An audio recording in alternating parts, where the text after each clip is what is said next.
Ya arasına bir buradan böyle gidiyorsa gene atıyor.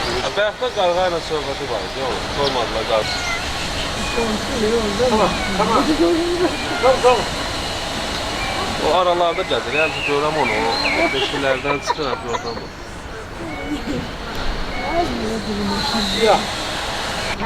Qarğalar qorxur. Hədə yuvasına zadına qorxur da, qarğa kapıdan. Gözü ha, başın gözü ha. Ha, başlayır orada. Atma elə atma. Onu öldüren olur. Onun caynakları da olur, yapışı ben aynı başımda düştü. O yedi. Ha kişi. Yok yok ha.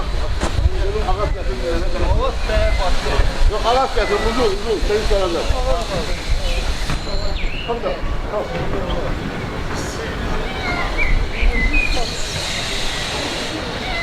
Ama sən niyə vururlar? Öyle yuvasız adı var. Yəni ona diyor, ağada çıxan ki bir şey vururlar. Hoppa.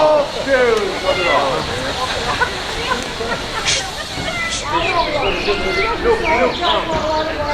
Şimdi de serpesi de geçişler de.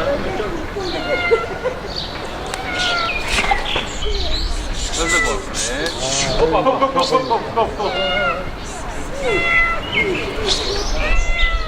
Hop. Hop. Lip. Hoy. Ne yapalım? Şöyle naraz olma. Hop.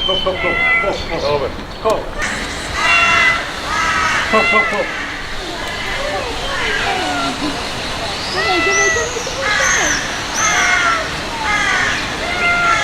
O zaman nasıl olsun?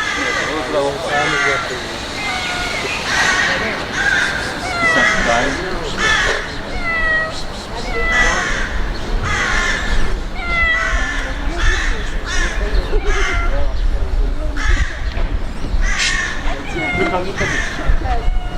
Ben alabilirim.